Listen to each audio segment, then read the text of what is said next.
I just saw her. She was thrown out by herself. She's in the water right now with his bike. Tragic tales of crime, survival, and human resilience unfold through these raw 911 calls. Around 1:30 a.m. on November 23, 2019, a suburban eye doctor, Anthony Prate, allegedly called 3 family members after stabbing his girlfriend, 48-year-old Malgorzata Margaret Daniel. After that, he calmly made his 911 call from outside her Schaumburg, Illinois house. My girlfriend and I had a fight. She stabbed me with a knife, and I stabbed her back, and I think she's gravely wounded. Okay, And I'm going to to get our police and paramedics on the way. Is she still inside right now? Yes, we're both inside. Okay, hang on just a second, please. Do you still have the knife in your hand, sir? It's on the floor. Okay. She's not breathing. I don't know what I should do. Okay, sir, I want you to just stay on the phone with me. I'm letting my officers know. Where is the knife that she had? It's on the floor. Okay, do you We're feel... both fighting with the same knife.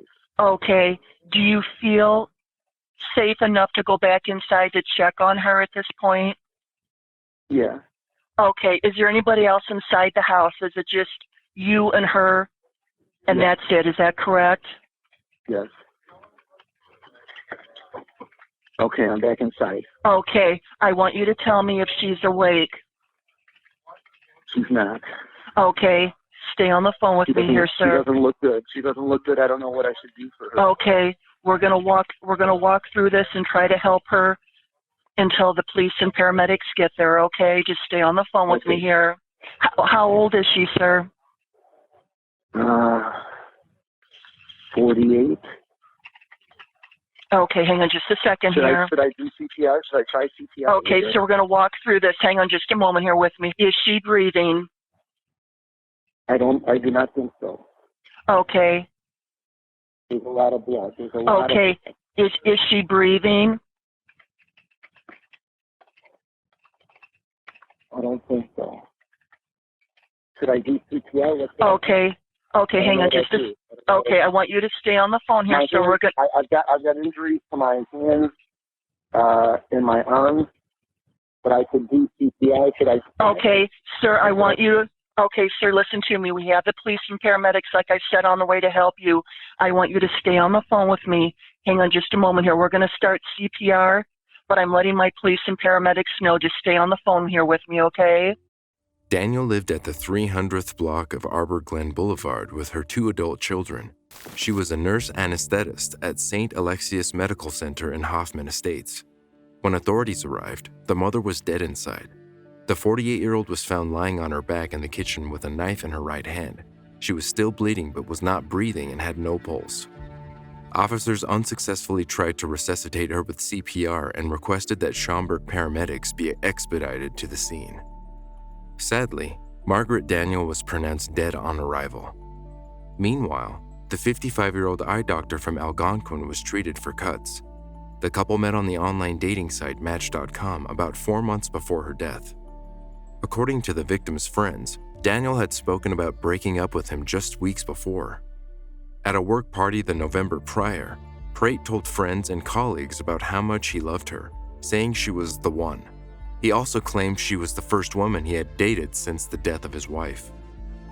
Many close to the nurse said they were taken aback when they saw pictures of Bridget Prate and her likeness to Daniel. They were shocked when they learned of the investigation surrounding the car crash his wife had reportedly died in. The night before, during a dinner party with 2 of the victim's neighbors, the topic of death was discussed by guests who met Anthony Prate for the first time that evening. The conversation appeared to upset him, and he left the room for a noticeably long period. When Prate came back, he seemed agitated. The doctor's agitation grew even further around midnight, leading into early Saturday morning. As the neighbors were leaving, Daniel apologized for Prate's behavior. He then told her that she didn't need to apologize for him. One of the guests texted the mother of 2 at 12:15 a.m., thanking her for the dinner. The next anyone heard from either of them was seemingly the calls Prate made after the stabbing. Margaret Daniel's boyfriend was later arrested and charged with first-degree murder. He had allegedly stabbed the victim between 20 and 30 times. The Cook County Medical Examiner's Office ruled Daniel's death a homicide from sharp force injuries. Her nursing colleagues created a fundraising page that had collected more than $45,000 to help her daughters with funeral costs. At the bond hearing, Prate's attorneys argued in support of the bond release, saying that the eye doctor has been a contributing member of society, that the criminal charge was based on a domestic incident, and that Prate had fully cooperated with police and investigators. Prosecutors also said the accused has been raising two children, ages 17 and 19, on his own since the death of his wife, Bridget Prate, in a car crash in 2011. He was held without bail. Then, once Prate became a murder suspect, the strange events leading up to the low-impact crash appeared differently. On March 1, 2011, paramedics arrived at the crash scene near the intersection of Pyatt Road and Willow Street. The couple's Nissan Murano was wedged between a tree and a wooden fence. Bystanders surrounded the vehicle while the eye doctor attempted mouth-to-mouth resuscitation on his wife, who had no pulse and wasn't breathing. At that point, her head was resting on the front passenger seat, with her lower body tucked under the dashboard. Medical response extracted Bridget from the vehicle, but she was pronounced dead at Sherman Hospital in Elgin later on. Anthony had been driving at the time of the accident. He suffered minor injuries, telling police the couple had been on their way to Crystal Lake to shop for a new television. They'd ordered a pizza for their two young children and left them at home. Bridget's death came less than a week after Anthony called the police, claiming that he heard his wife talking to another man about plotting to kill him. He stated further that his wife of nearly 20 years was having an affair and demanded the two be arrested. However, Bridget Prate told cops it was a misunderstanding, and the officers left the couple's home. The man accused of having an affair with Bridget turned out to be a friend who the woman was helping study for a real estate exam, and they were discussing procedures for when a homeowner dies. Days later came the mortifying crash where her body was found crumpled under the dashboard. Prate told the investigators that his wife unbuckled her seatbelt to look for her purse and water bottle just before he lost control of the vehicle, crossed the line of traffic, hit an oncoming car, then smashed into a tree. The pathologist assigned to the case said Bridget's injuries were inconsistent with a major collision and told police he believed she was dead prior to the time of the accident. He ruled the cause of death as undetermined. The autopsy report showed that the passenger had a fractured vertebrae in her neck, which couldn't have been the cause of death. She also suffered minor wounds on her body. Bridget's family hired a private investigator to investigate the case, and the retired Illinois State Police Master Sergeant found the case completely baffling. He said, "The lack of cause of death in a case like this is pretty rare. Adding in most fatal car crashes, pathology and autopsy results usually determine the cause of death fairly quickly." Meanwhile, Daniel's friend recalled speaking to Prate at the work party about the accident. She said Anthony Prate told her he remembered very little, just that he walked away from a burning car. Police records showed the car never caught on fire. In December 2021, while awaiting trial for his girlfriend's murder, Anthony died from COVID-19 complications at Palos Community Hospital in Tinley Park. He'd been free on bond and wearing an ankle monitor while living at his mother's home in Tinley Park before being hospitalized with COVID-19.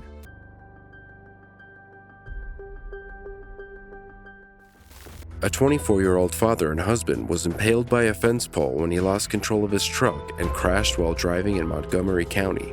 In his harrowing call to 911 in February 2020, he begs them to save him.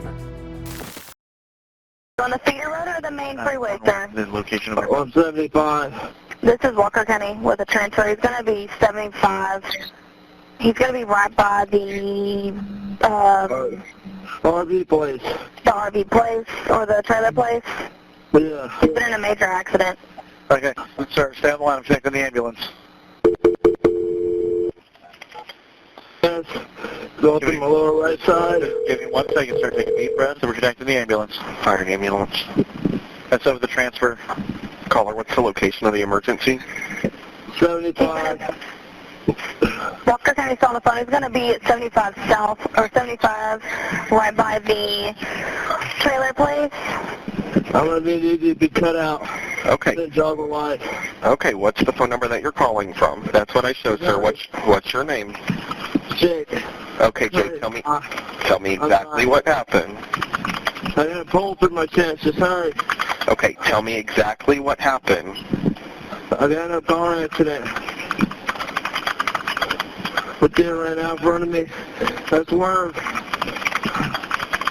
Okay, we're getting help on the way. They're already on the way, okay? How many people are hurt? It's just me. How old are you? 24. Date of birth is 04, 05. Okay, stay on the line. You're doing a great job, okay? We're going to get help on the way. Oh, I got 2 babies that count on me. Are there any chemicals or other hazards involved? No. Is anyone pinned? Yes. Okay. Was anyone thrown from the vehicle? No, it's just me by myself. Okay. Is there any... they're on their way, Jake. Jake, I'm going to help you, okay? Listen to me. I'm sending the paramedics to help you. Stay on the line. I'm going to tell you exactly what to do next. I can't do nothing. I'm big. I can't move. I know. Don't move, okay? Don't move. Yes, we got multiple units around. Thank you. I need to call my wife. No, stay on the line with me. Help's on the way. I need to call my wife. No, I love her. I'll stay on the line with you, okay? If anything changes, just let me know. What kind of vehicle are you in? Jake. Hello? Montgomery County 911, what is the location of the emergency? This is Walker County. This is your caller from your major accident on Highway 75. Okay, he's on the line. Okay. Are you there? Nick, are you there? Can you hear me? Yeah, I'm here. Send help. Okay. Okay, I'm going to add EMS. Send help. I am. They're on their way. Fire an ambulance. This is the caller for the motor vehicle accident on 75. Jake, they're on their way, okay? Has anything changed? Lots of blood coming out. Okay, don't move, okay? They're on the way. Oh, God. What color is your vehicle? Red. What car, truck, or SUV?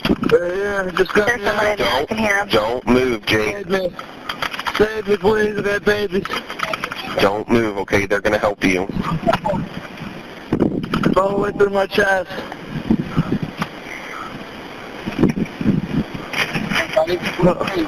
Jade. Jade. Yeah. Jakey. That's good, bud. Just cut me out. New airplane, just making one on location. Everything's going down. Hurry up. Hey, David, go on. Jack Tabor, a pipe fitter, was reportedly on his way to work just after 4 a.m. when he had been driving on Highway 75, north of Shepherd Hill.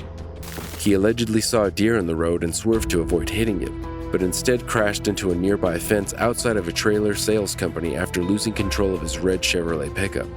The man was impaled through his chest by a fence post and contacted 911 to come and save him before it was too late. During his 2 calls to 911, he told the operator that he had 2 babies back home, needing to call his wife and tell her that he loved her.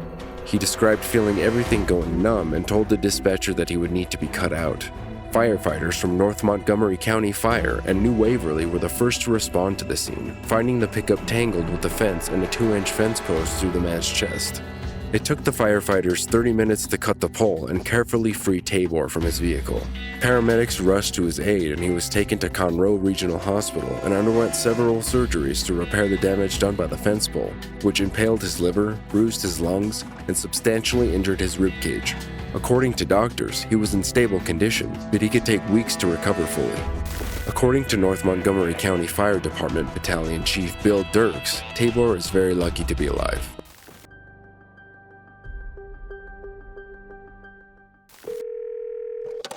In January 2023, off-duty police officer Michael Rusk screamed at a 911 operator shortly after allegedly shooting and seriously injuring Sergeant Christopher Gibson outside a Williamsburg bar. Although investigators initially said the incident happened due to a verbal argument after a night of drinking, The 911 call and surveillance video show another side of the story. 911, where's your emergency? Hello? This is 35! Do what? This is 35! I'm sorry, I can't understand what you're saying. This is 35! This is 35? Yes, go Sally! You're at Paul's Deli? Yes! And this is 35? Yes! What does that mean? Michael lost my badge number! You did what? My badge number! But your badge number is 35? Yes! Michael Rusk! R-U-S-K! And what's wrong? I shot Sergeant Gibson! Do what? I shot Sergeant Gibson! You shot Sergeant Gibson? Yes!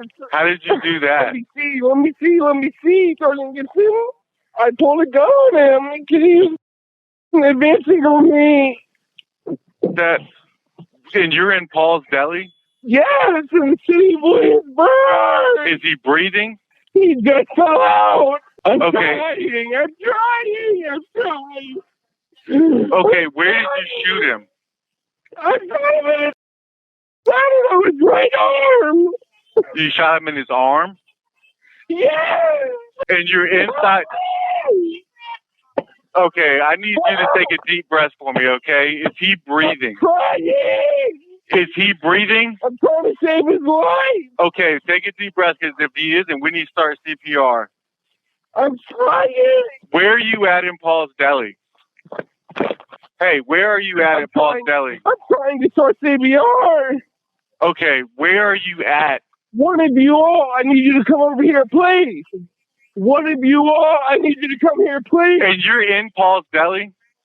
Come here. I need you to start CPR him. Hurry. 30 suppressants at 2. Start CPR suppressants. 1. Are you behind Paul's Deli? 5. Keep going. Is someone doing CPR? What was that? Is someone doing CPR? Yes. Hey. Where's the weapon? Start CPR. Where's the I need weapon? him to start CPR. Start CPR.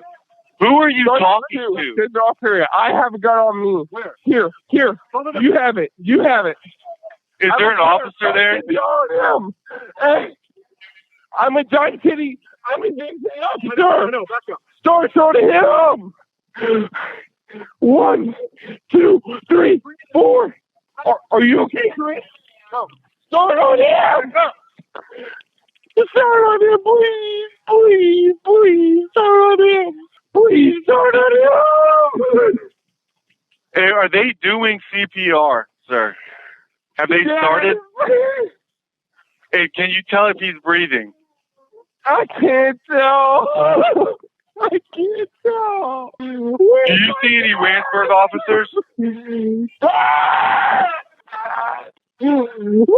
see the Randsburg officers? Sir. Yes. Do you see the officers? Yes, they're on scene. Okay, I'm going to let you go. What's your name again? Michael Rusk, R-U-S-K. They're starting CPR. How did you shoot him? What do you mean? I can't get up. He was supposed to be dead right away.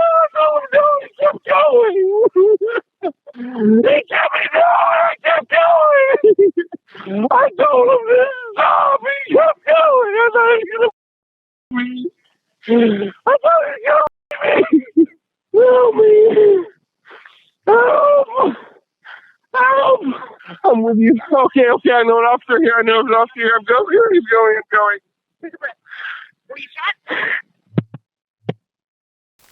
The call was made in the early hours of January 25th. That's when James City County Officer Michael Rusk allegedly shot Sergeant Gibson. In the surveillance video, the two are seen hours before the incident sitting across from one another at a table. The sergeant then moves around to the other side so he is sitting next to Rusk. When Gibson reaches for Rusk's hand under the table, The advance is met with hesitation from the younger officer. When the pair leave the bar, Gibson puts his hand on Rusk's shoulder. The footage then shows Rusk forcefully pushing him off and putting a finger in his face before walking away. He is now out on bond for the charges surrounding the shooting. Michael Rusk's family and lawyer believe it was self-defense, saying the officer had suffered unwanted sexual advances from his superior. The shooter's father told a media outlet that his son had been subject to these advances from Gibson for about a year before the shooting. He said it started to get creepy when the sergeant would show up on Rusk's girlfriend's street. Jason Rusk said that Michael reported the behavior to others at the police department, but they were written off. There was a year's worth of grooming that had taken place. Extremely inappropriate touching, stalking, the grooming. The previous to the incident, assaults. When a local media outlet requested the history of any complaints filed against Gibson within the department, it was denied. Following the incident, James City County Police placed Rusk on unpaid administrative leave pending the outcome of the investigation, which Williamsburg Police are conducting. Sergeant Christopher Gibson was also placed on paid leave while an internal investigation was carried out.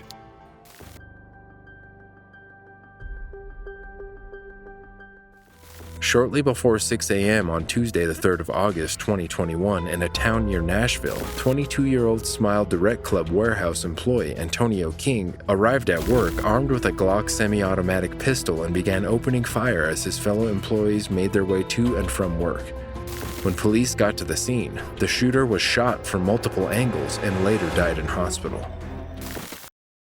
Hello, 911. We got a warehouse shooting in Antioch Park. I can't call because he's the gun. Okay. He's shooting everywhere. Are you Now direct. Now direct. Now direct. I can't talk. 911, what is the address of your emergency? I don't know the physical address, but it's Smile Direct Club. 1530. Hold on now. Yeah. Antioch Park? Yeah. Yes, ma'am. We have a call. I have an active shooter on. Is someone injured? Yes, there is a security officer shot. Okay, we're getting help out there, but please keep me on the line, and if you can, keep yourself as safe as possible, okay? Okay, I'm trying. How many people are you with? We cleared the office area, and we're trying to clear people in the parking lot. People's seeking shelter in between the vehicles.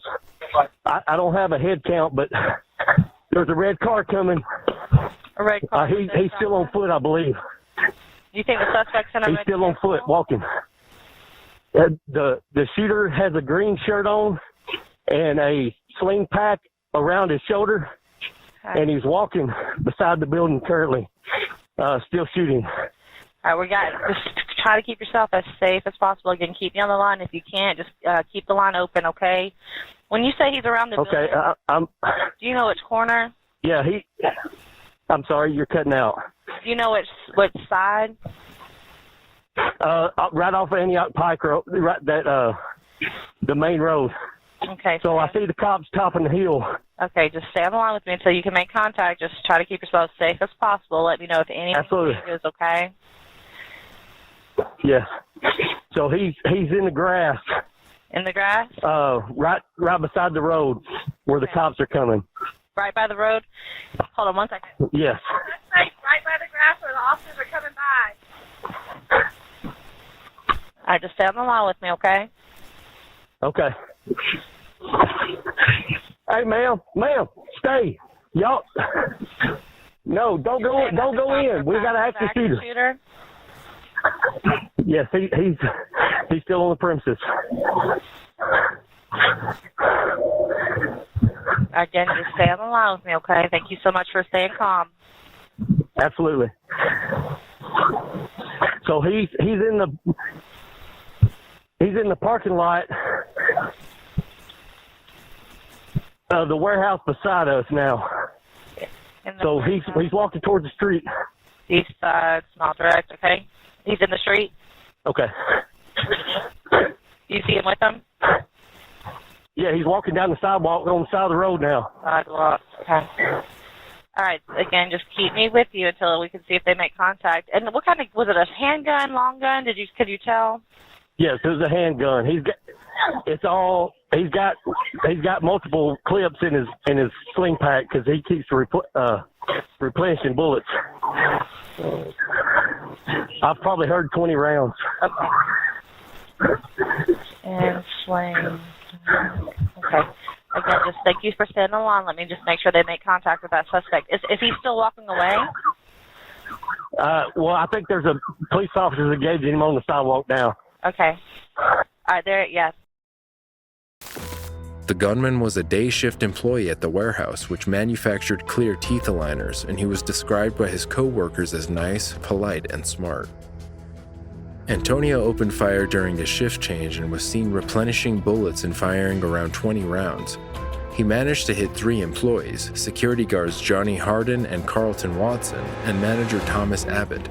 All 3 men were taken to hospital and survived their injuries. Officers from Metro Nashville Police Department apprehended King on a nearby intersection and ordered him to drop his weapon. Instead, Antonio King pointed the gun at officers who fired their weapons. It was all captured on police body cams. No one will ever know what Antonio King was thinking when he started firing at his co-workers, and it seems that mental illness had something to do with it. Antonio King's family were shocked by his actions, and they said they were unaware of the severity of his mental illness. Counseling was offered for the officers who had responded and the employees and witnesses who had hidden between vehicles to shelter from gunfire.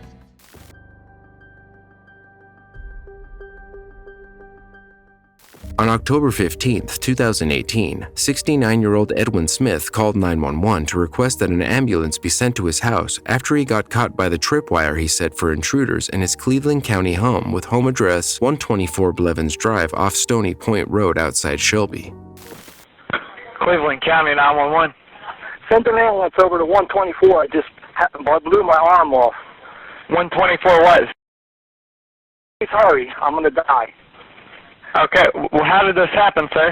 I have a tripwire, and I opened up the door, and the tripwire went off and blew my arm off. I'm going to die. I'm in the driveway. I'm going to die. Just tell everybody I love them, okay? Okay, sir, we got help on the way. Is there anything you can control the bleeding with? No, I'm out here in the driveway. My arm's blew off. I'm shot anyway. I'm done in my life anyway. Get close to it, Phil.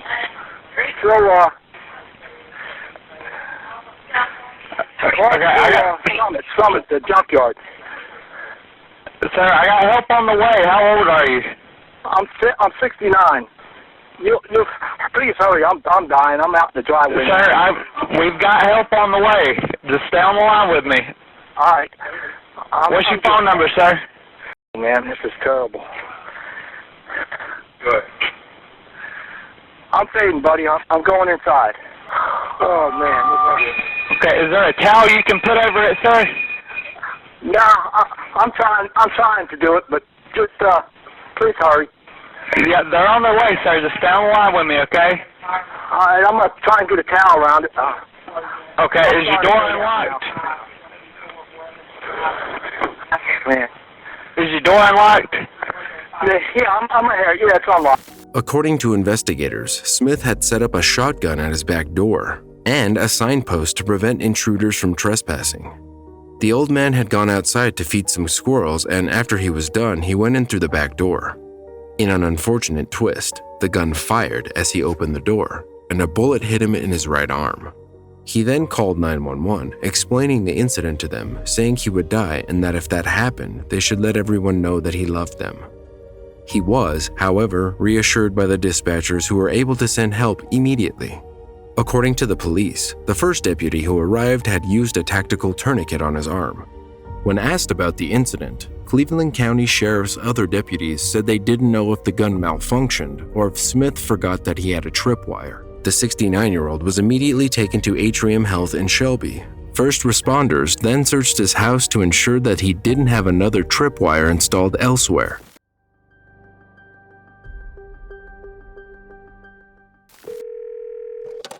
Despite being in a state of shock and pain, this teen managed to stay composed while he called 911. One at 911. What's the location of your emergency? I just got hit by a train. Okay. Where are you? I'm off the path of the park in downtown Melbourne. Okay. Were you walking or were you driving? No, I was walking. Okay. But you're okay? Like, you sound like you're... No. Okay. Are you still on the tracks? No. Is there anybody around you that you can... I don't see flag down? No. Okay. Hold on a second. I'm going to try and figure out where you are, okay? Okay. And you're off the tracks, correct? Yes. Okay. How old are you, sir? 17. And what part of your body was hurt? My legs. Okay. Are they broken? I think it cut them off. It cut them off? Yes. Okay. Where were you walking along? You were on, I was just off the path in the park. Okay, but you don't remember which park you were at? No. I just know it was in downtown Melbourne, by the garden. Okay, hold on one second. And there's a trail that you were walking on?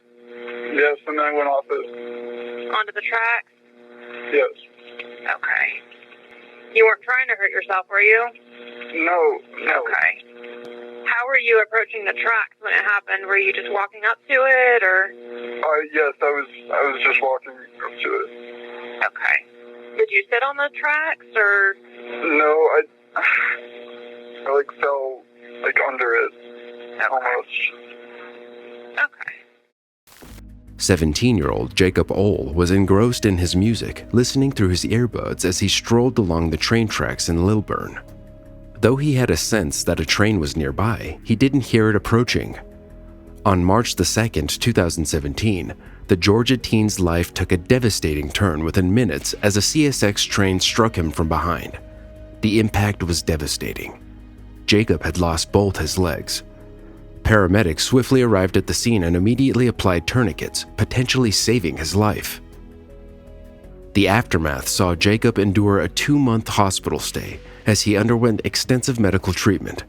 With mounting medical bills exceeding $200,000, a GoFundMe page was set up.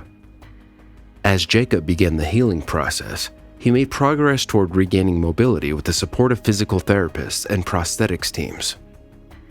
Later that year, Jacob sued CSX train service. The lawsuit attributed his injuries to their alleged disregard for safety procedures like absent warning signs, fences, and a non-functioning train camera as contributing factors. The case outcome is uncertain, as is the reason behind his decision to walk along the tracks, which is often considered trespassing.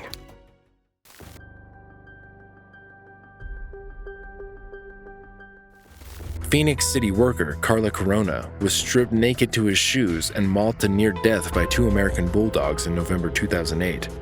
A passerby contacted 911 and the dogs were shot to subdue them. There's a dead man at the park at 31st Avenue in Belmont. Okay, are you sure he's dead? Yes. West end of the park. Okay, give me that address of the park one more time. Pardon me? What's the address of the park one more time? The 31st Avenue and Northern, on the west end of the park. Our west end. Okay, do you know the name of the park? I'm not sure. I can't remember it. The 31st Avenue in Belmont. Just south of Northern. Okay. There's two dogs trying to wake him up. He's tattooed and it looks like he's nude. Okay, does anything else look suspicious besides him being naked? Does he look like he's been shot, beaten up? I can't tell. The park has been irrigated. And these dogs are tearing him up. Are they biting him? Yeah, they're biting his arm. They're trying to pull him.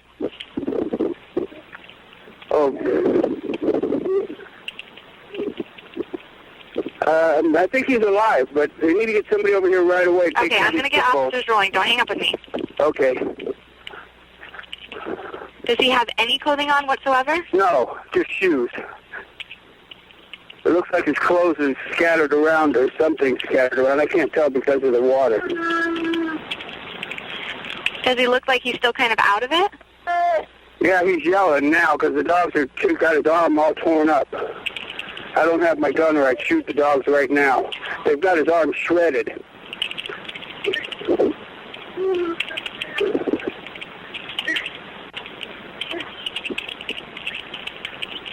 Get!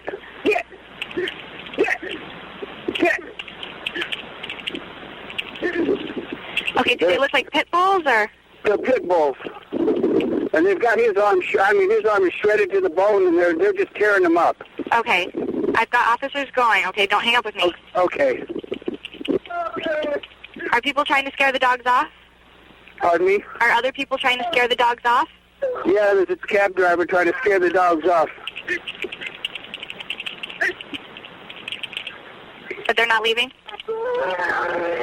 Can you hear the guy yelling? Yeah, I can hear him. I've got officers rolling. I've got somebody else calling the fire department. Okay. Do you have 2 pit bulls? 2 pit bulls.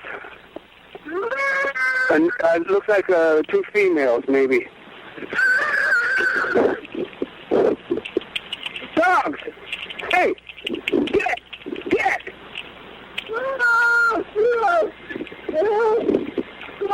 Okay, are they still on top of him? Yeah, they're tearing him up.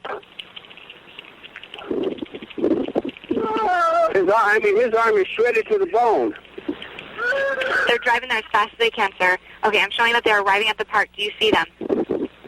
Here he comes now. Okay, can you wave them down and show them where they are if they can't see him?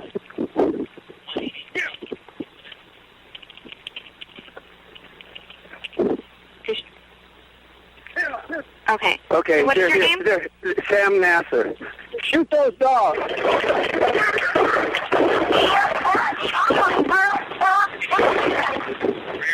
They have his arm. Joey, come here. He doesn't like loud. Joe, come here. Okay. Is everything okay now? Yeah, go ahead and talk to them, okay? Okay, bye. Bye-bye. Sam Nasser, who witnessed the attack, contacted 911 when he saw the attack. The 12-year employee of the city's street transportation department was in the area of Mariposa Park overseeing a project when he was attacked and mauled by 2 American bulldogs, commonly mistaken for pit bulls as they are similar in build and share a common gene. Nasser told authorities that he thought they were trying to wake him up, and it turns out they were stripping his right arm down to the bone. According to research performed on the temperament of pit bulls, in the 33 months leading up to the date of the attack, pit bulls were reportedly found to be responsible for 83% of attacks on people between the ages of 21 and 55. A 42-year-old man is not safe from an attacking pit bull or any dog in that gene pool, particularly when 2 or more dogs are involved. Unlike the majority of dog breeds, pit bulls target adults as well as kill the more vulnerable age groups of 0 to 9 and 55 years and older.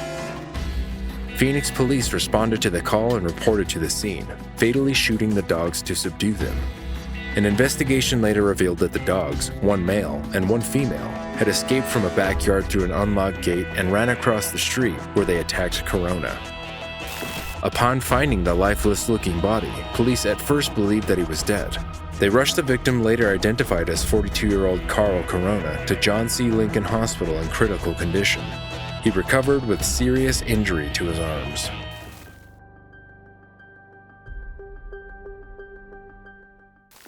In January 2013, a small plane crashed into the Hudson River. 911 dispatcher Melissa Seymour convinced the 2 occupants to leave the aircraft as it sank and wait for officers to rescue them. Sir? Okay, how many people are on board? We have 2 aboard. 2 aboard. 2 aboard. Do you have life preservers? We have life preservers. Okay, are you in the water now? We're in the water. We're filling up. Okay. We're going to have to bail. The plane? No, we're still in the plane. Okay, can you get out of the plane? Can you open this door? We're going to go to the rear. We're going to go to the rear of the plane. Okay. The plane is filling up. Okay, try and keep me on the phone. Where in the Hudson, sir? Sir? Yes. Where in the Hudson River? We're at the Alpine Tower. Alpine Tower? Yes. We're in the middle of the Hudson. In the middle of the Hudson. Okay. Are you going out by the out of the sir? Yes. Okay. Are Are you still in the plane? We are in the plane. The plane is taking on water. Okay. Is it possible for you to get out? We can get out if we have to. Okay, I need you to get out. If the plane's going down, let's go. Get out. Get out. Get out. It's going head first. Get out of the...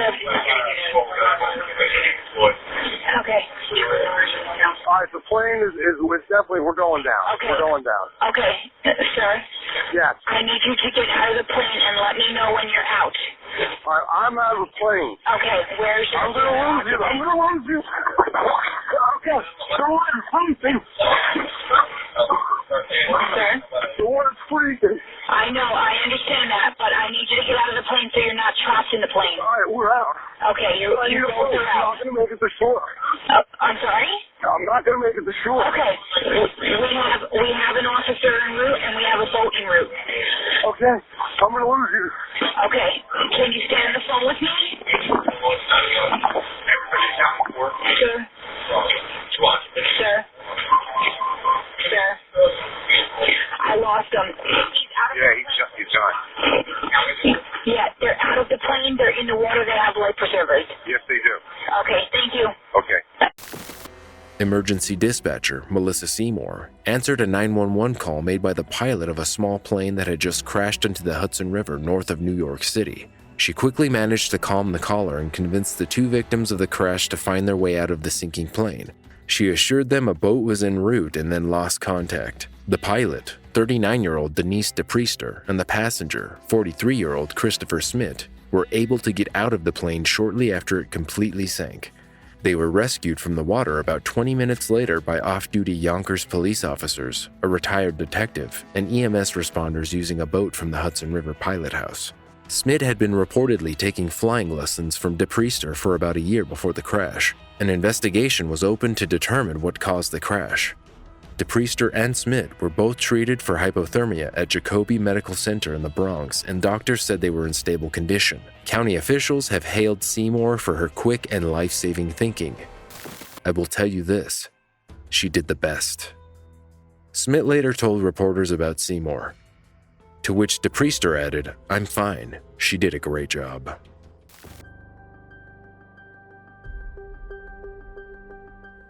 In July 2015, a 16-year-old girl was picked up by a passing motorist near a hiking trail and driven about 30 miles to Mazama General Store, where employees called 911. Hello? Hi, this is Michael with the Oakland County 911. What is your name? Autumn Beach. Autumn Beach, B-E-E-C-H? V-E-A-T-C-H. Okay, and so tell me exactly what happened. I was riding from Kalispell, Montana to Bellingham, Washington, and I don't know where, but we crashed and I was the only one that made it out. Okay, made it out from the collision or survived? Yeah, the only one that survived. Okay. Are you injured at all? Yeah, I have a lot of burns on my hands, and I'm kind of covered in bruises and scratches and stuff. Okay. All right, Autumn. How old are you? I'm 16. I'm going to send someone out to come help you there at the Mazama store. Just don't go anywhere, okay? Okay. All right. Thank you. Thank you. Autumn Beach was on the white and red Beach 35 Bonanza with her step-grandparents, Sharon and Leland Bowman. The trio took off from Kalispell, Montana, shortly after 1 p.m. en route for Linden, Washington. 2 hours and 20 minutes into the flight, the plane disappeared from radar near Omak, Washington. But signals from a passenger's cell phone continued for about half an hour, and Beach posted a photo to social media during the flight. Beach's father said his daughter told him the plane flew into some clouds over Washington when a mountain face suddenly appeared. The next thing she knew, the plane crashed and caught fire.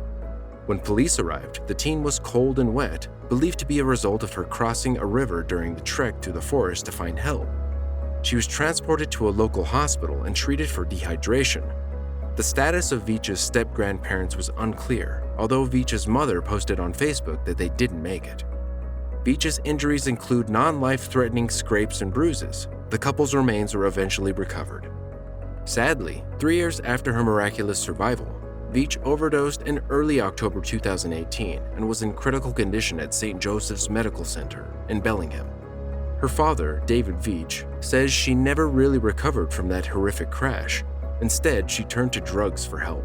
Friend Lila McClellan found her after the overdose, telling the media she overdosed. She actually died. Paramedics gave her CPR, brought her back, but we don't know how long she was gone.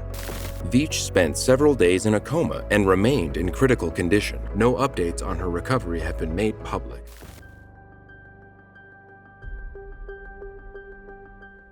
A 32-year-old woman cowered under her duvet with her young children as her ex-boyfriend tried to get into her house. She then made this terrifying 999 call. Please, can I help? Hiya, can I get somebody else, please? Straight away, I've got my ex-boyfriend. He's trying to kick me door in. Okay, what's the address? Please, can somebody get to quick, please? Back in front. Bear with me. Back in front, please. He's kicking me door. Please. There's the officer then, I need to travel, okay? I'm like the quickest response at the time. Can you hear him? Is he shouting anything? Or? Yes, he's shouting at him. He's kicking me door. He's kicking me front. Right, he's booting me front door. He's at me front. Okay, got your front, yeah? Somebody quickly, yes. I'm on the travelling, okay? Has he got into your house? No, he's booting us. Are you in the house by yourself? Me and 4 kids. I can just hear obviously by the button there, he's booting me door. Quickly. I'm either being as quick as we can over here, they're travelling. I'm either being as quick as we can, okay? We'll come to help you. There's plenty of officers travelling. He's coming up the stairs. He's coming up the stairs. He's here! Up my stairs! Emma, can you get yourself in a room with your children? Yeah, I'm in the house in the room. Emma? Hello? Hello? Hello, it's the police. Can you hear me? Hello?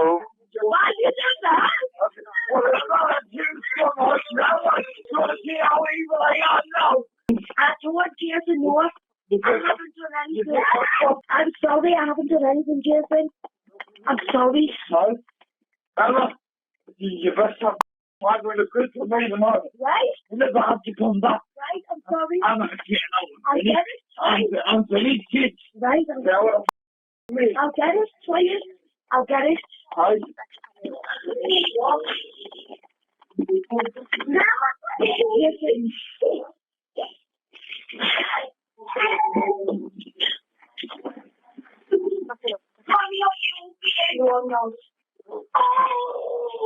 I know. I'm all right. I know I'm not. I'm not. Hello, Emma? Emma? Yes.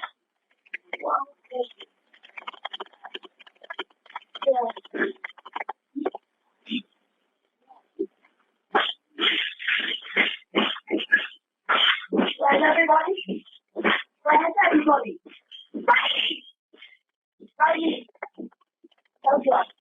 Hello, Emma? Hello? Hello? Hello?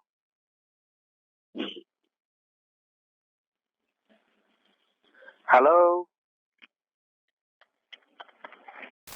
Distraught Emma Robinson from Ashington, Northumberland, dialed for emergency help after hearing her ex-boyfriend, Jason Graves, trying to smash his way into her home. The victim was heard begging Graves to get off her. He dragged Robertson around the room. Her right eye was left swollen and shut, and her lower lid was cut, which resulted in her needing an eye patch for a while. She also had clumps of hair coming out. In a statement after the attack, the mother of 4 said, "I am scared to death of Jason and what he might do. I am frightened he will come back when he gets released and kill me." At trial, the court heard that Robertson had ended her relationship with Graves a few months before the attack in July because of his obsessive and controlling behavior. Graves pleaded guilty to burglary and assault. He was sentenced to a short 3.5 years in prison. He was also given a lifelong restraining order to keep him away from Robertson.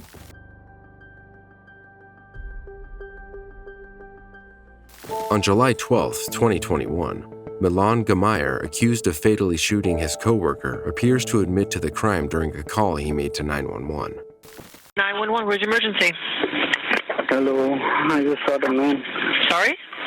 I just saw the man. You just what? I'm a criminal. You're a criminal? Yes, I just saw the man. Okay, so what are you reporting then? Do you want to report yourself? Yes. What did you do? I just saw the man. You shot a man where? In my house. Okay, where I was staying. Huh? Where I was staying.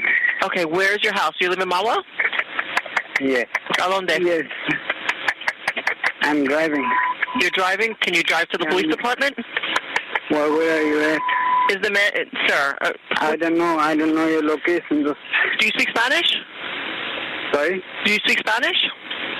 No, I speak English. Okay, you speak English, but do you speak Spanish also?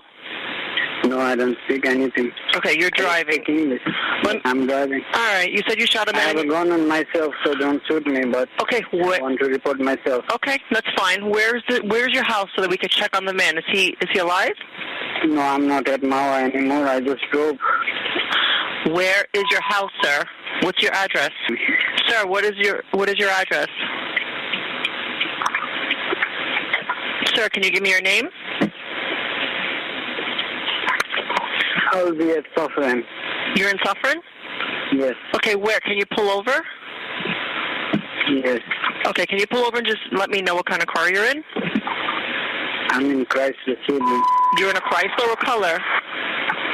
Black. Black? A black Chrysler? Yes, I'm just driving. Don't drive. Can you just pull over? I'm just driving. Okay, but you called... But I have a gun. Don't shoot me. No, that's fine. I'll let them know that you have a gun, not to shoot you, but can you pull over? Where should I pull over? Wherever you are, you let me know. You called 911, right? So we're, for help, right? So just pull over. You're in a black Chrysler. What kind of Chrysler are you in, sir? I mean, what kind of car? Is it a car or a truck? I'll pull over somewhere. Tell me where you are. Hold on. When I pull over, I'll let you know. Okay, sir. Sir, can you just tell me where you are so that I can let Suffer know? I know you said you have a gun in the car and you shot a man at home. Do you know if the man is alive or if does he need an ambulance? I don't know. Okay, was he breathing? Did you check? The victim was identified as 56-year-old Fu Sewang. Bergen County prosecutor Mark Musella said Gemeyer and Sewang were co-workers at a gas station in New Jersey. According to court records, Gemeyer fled in a black Chrysler with Mississippi plates and called 911 to report the shooting. He told the dispatcher, "I shot somebody. I don't know if he's dead." Police officers quickly responded to a 911 call reporting a shooting. Officers found Sewang dead of multiple gunshot wounds.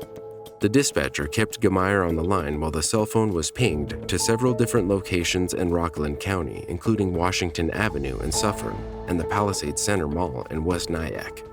He was eventually arrested in the Bronx by the New York Police Department Emergency Services Unit.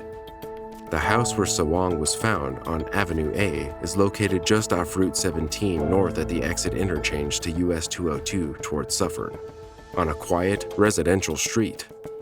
The 23-year-old was arrested and charged with 1 count of first-degree murder, 1 count of second-degree possession of a weapon for an unlawful purpose, 1 count of second-degree unlawful possession of a weapon, and 1 count of fourth-degree tampering with evidence. The prosecutor's office didn't provide a motive for the shooting.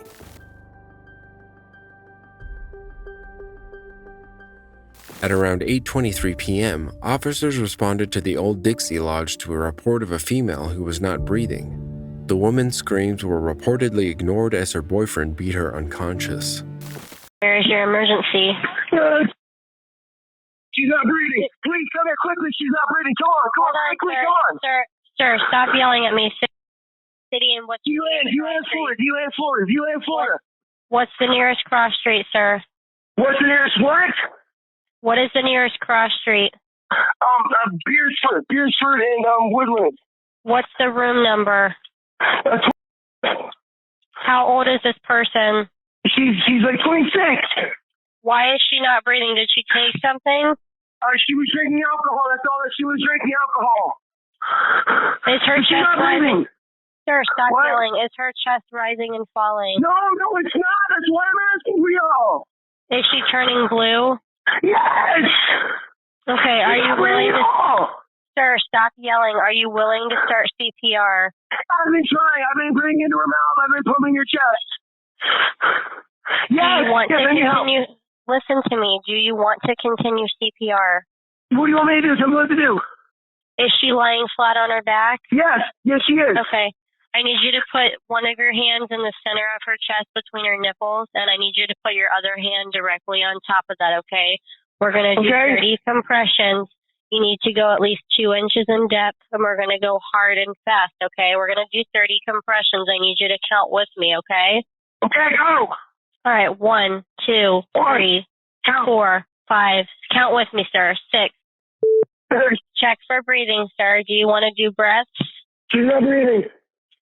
Do you want to do breaths? Tilt her head back so her airway is open and pinch her nose and give her 2 breaths. Baby, breathe, baby, breathe. Baby, breathe. She didn't take anything? No, nothing, no, just alcohol, Okay. Let's start again, sir. 1, 2, 3, 4, 5, 6, 7. Only 2 breaths, sir. Is she breathing?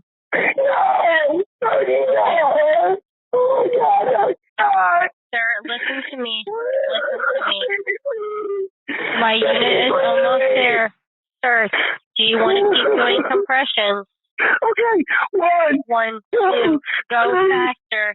Sir, check for her breathing. Okay, listen, I have units on scene. Let's go again. Is she falling? Sir, can you hear me?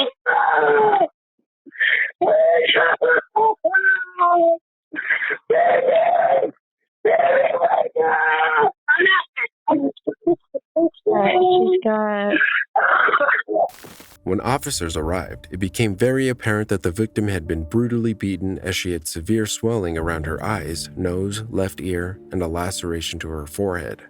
According to the investigators that were on the scene, her injuries were very disturbing. Detectives later found out she had multiple facial fractures as a result of the attack.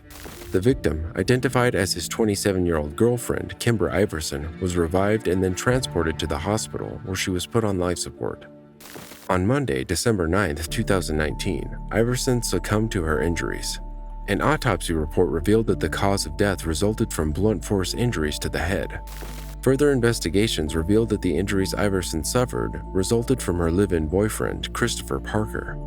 During interviews, he provided inconsistent statements regarding what happened before law enforcement arrived. It was also determined that Parker made efforts to tamper with and clean up the crime scene. DeLand Police Chief Jason Umberger said his investigators are upset because witnesses heard Iverson screaming at the old Dixie Lodge 30 minutes before Parker called the police. None of the witnesses called 911, and one even chose to go to the grocery store so the person would not hear the screams. They just decided not to call. I think one witness said that they just decided to leave and go to the grocery store or something rather than listen to what they heard. The chief said investigators suspect Parker hurt Iverson in the past. Though, DeLand doesn't have any previous domestic violence cases involving the couple. Umberger urged any domestic violence victims to contact a police advocate. Parker faces 1 count of first-degree murder, 5 counts of grand theft, and 1 count of aggravated battery. He was booked into the Volusia County Jail, where he was held without bond.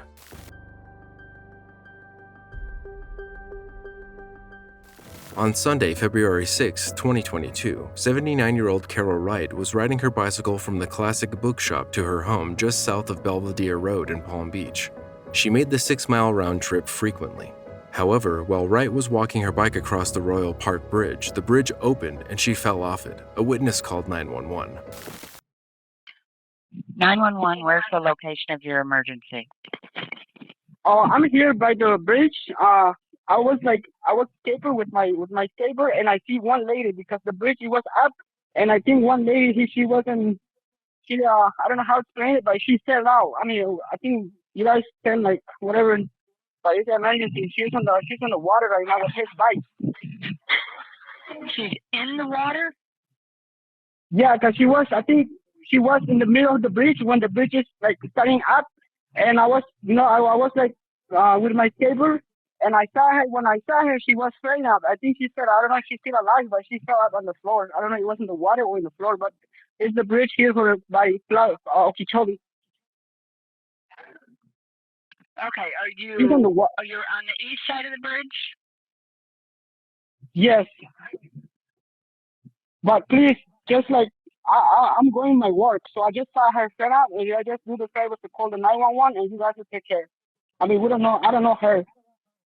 Okay, you didn't see anything? You just saw her on the bridge and now you don't? I just saw her. She was straight out by herself. I think she was in the middle of the bridge, and when the bridge was starting up, and he's falling out, and now he's in the water. I know he's still alive, but please, just like. Did you actually see her fall? Yes, I do. Okay, and you saw her fall into the water? Yes. Okay. Yes. He's saying he saw a woman on a bike when the bridge went up, and he thinks she went into the water. Yeah, she fell off. I was here. I'm going to my work, so I saw her. She was falling out. I was like, I thought she can't stay there, but she's an old lady. I think she's like 50 something like that, but she's an old lady. But I don't know. I think she died. I'm gonna go to work, and I'm just because there's no one right here, so that's why. She fell off the middle bridge at Lakeview Avenue and Okeechobee?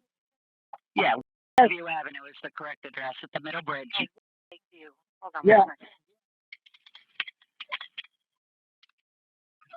Okay, so she fell off the bridge, or do you see her at all, sir? Yes, I saw her with his bike. You saw her what? I'm having a hard time. I saw her because I don't know. You guys just come over because I'm gonna go to work, but I'm gonna wait here so you guys come and I'll explain to you. Okay, what is your name and phone number? And PD, you're on the way too. Yeah. Thank you. Okay, hold on the line. Do you know what she was wearing, or if she was black, white, or Hispanic? I think she was with a dress. I don't know how to explain it. It was like a spring dress. I don't know, something like that. Spring colored dress, you said? Yeah. In the water? Well, I just heard her. She's not on the water. I guess she's on the floor right now. But I don't know how. I don't know what he's saying. Okay, so did she fall on cement or did she fall in the water? I think on the cement. I don't think on the water. I really don't know because the bridge is just like. Yeah. Okay. So you think she fell on the cement? Did you see any water splash at all or anything? No, I don't. I really don't see. I just, I was like, I'm almost like, can you guys come and I can explain to you because I don't have too much time. I gotta go work. You're gonna wait there? I mean, yeah, if you guys can hear it. We're already on the way. Will you wait for fire rescue and PD? Okay. A witness told West Palm Beach police that Wright was trapped on the bridge roughly 10 feet from the crossing gates where she desperately clung to the railing. An unidentified skateboarder tried to grab her. Sadly, neither could hold on, and the 79-year-old fell about 50 feet to the concrete below. She was declared dead at the scene. 3 hours after the accident, detectives questioned the bridge tender on duty, 43-year-old Artisua LaFay Polk. She was given a drug test and sent her home.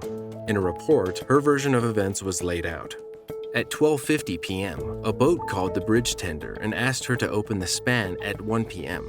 According to Polk, she walked onto the balcony to do her first check for pedestrians. Then she turned on the red lights, returned outside to see if all the cars had stopped, and noticed that one man was still running on the bridge. The tender said she then announced that the bridge was closing through its loudspeakers, waited until he crossed, and went inside the control room to lower the gates. Once the gates were lowered, Polk walked onto the balcony again to check for pedestrians. After one more trip inside, she returned to the balcony and again saw no one. The 43-year-old then allegedly made her second announcement and looked again before raising the bridge. The boat passed under the bridge, and Polk announced she was lowering the span. As the two parts of the bridge connected, a man knocked on the bridge house door and told the bridge tender that a woman had fallen off the bridge at 1:17 p.m. City police arrested the woman and charged her with manslaughter by culpable negligence. Polk told investigators that she did not see Wright, who fell 50 to 60 feet and landed on the span's concrete footings. They then obtained a warrant to search Polk's cell phone and determined she was not using her phone at the time of the incident. Police described the suspect as distraught on the day of the fall and said she cooperated with their investigation. They found that the bridge tender was texting with her supervisor, Kathy Harper, shortly before she raised the span. Further, Polk violated rules requiring tenders to step outside 3 times to visually check to ensure no traffic or pedestrians are on the bridge before opening it. Video showed the operator had not left the bridge tender's house for 4 hours before Wright's death. After finding out what happened, the Polk texted her supervisor, saying, "I killed a lady on the bridge." Harper told the operator to lie to the police about doing the checks and told Polk to delete the text exchange. Wright's family attorney, Lance C. Ivey, said the bridge tender should have seen the 79-year-old as she walked with her bicycle that afternoon. He also said she was on the bridge legally, there was no alarm or whistle. Ivey brought a lawsuit against Florida Drawbridges, and they agreed to pay $8.2 million to Carol Wright's family. At one point, Wright was a retired journalist who was the business editor of the Palm Beach Daily News. After leaving the paper, she was the spokesperson for the Palm Beach County Property Appraiser's Office. The family had already set aside $1 million of the proceeds to establish a scholarship at Wright's alma mater, the University of Miami. Priority will be given to first-generation college students. And in another nod to the legacy Wright will leave behind, the company agreed to require all bridge tenders to watch a 23-minute video Ivey's office prepared. It chronicles Wright's life, her death, and the pain it caused those who loved her. The Royal Park bridge tender and her supervisor were fired. In March 2022, Polk bonded out for $20,000. No updates on her court dates have been published.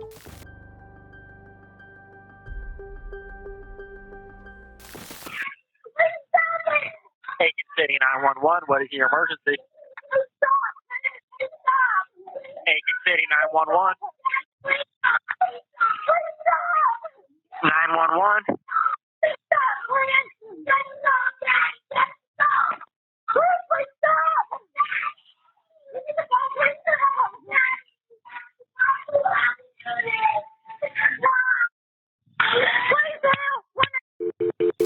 On December 26, 2016, the dispatcher tried to get Corley's wife on the phone. Then, a second 911 phone call was made by what appeared to be a female family member who lived across the street.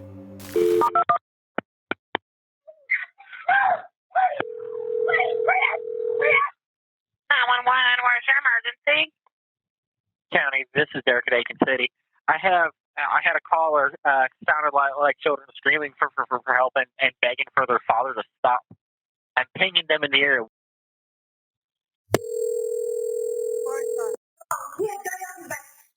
Yeah. And don't get in front of the window. I'm calling Aiken County 911. Would you send the cops to... What's going on there? There's a man threatening to kill himself. Hello? Okay, yes, ma'am. We've got a well-being check for some type of disturbance where the father is beating children. No.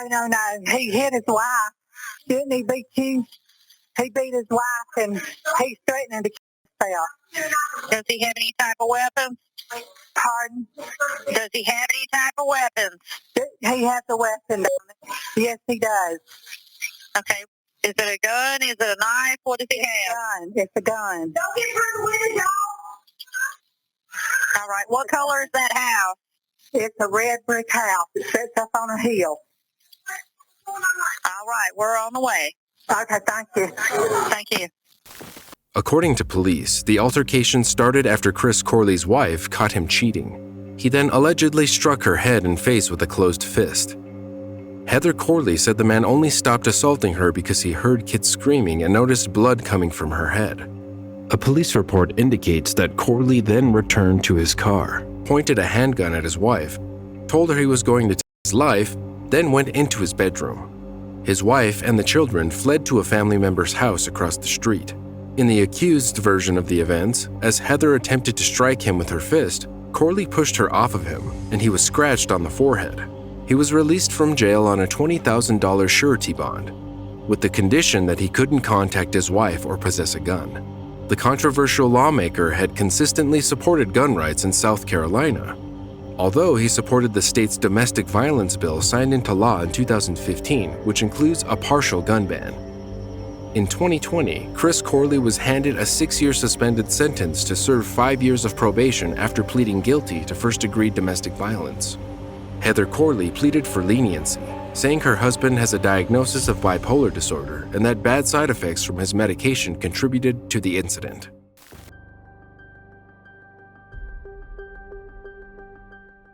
A Florida driver lost control of his vehicle, causing him to drive nearly 100 miles per hour for 40 miles. The driver, Joseph Cooper, was alone in his BMW SUV on the I-95 near Vero Beach when the incident happened. Cooper dialed 911 and informed the dispatcher that his gas pedal was stuck on the floorboard, causing him to speed uncontrollably along the interstate as fast as 95 miles per hour. What up, Joe? Call the garage. How can I help you?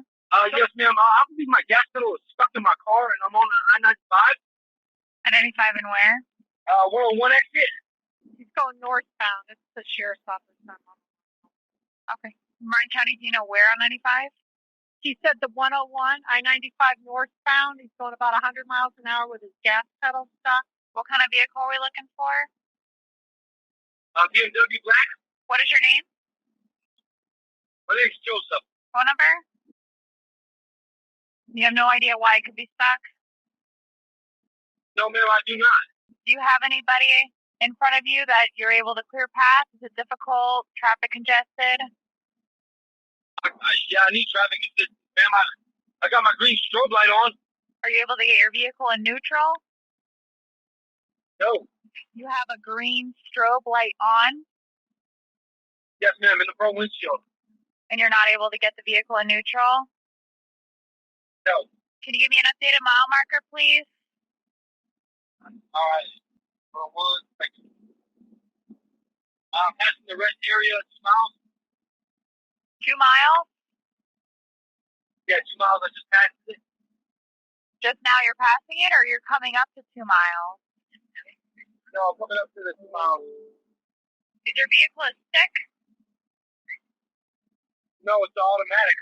If you hit the vehicle hard enough into neutral, it should go. Yeah, but I'm trying, man. It's not doing nothing. Are you pushing hard enough? Yes, ma'am. Have you tried the emergency brake?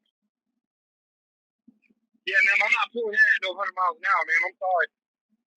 What's an updated mile marker, sir? Okay, hold on there. Hold on, ma'am. Sir, do your brakes work at all? Yeah, they do, but I'm not slamming on them. I don't want to slam on them. My brakes are already bad. I'm passing the rest area right now. The 106? Yeah, I believe so. Is your shifter stuck? Is my what? Is the shifter, your gear shift, stuck?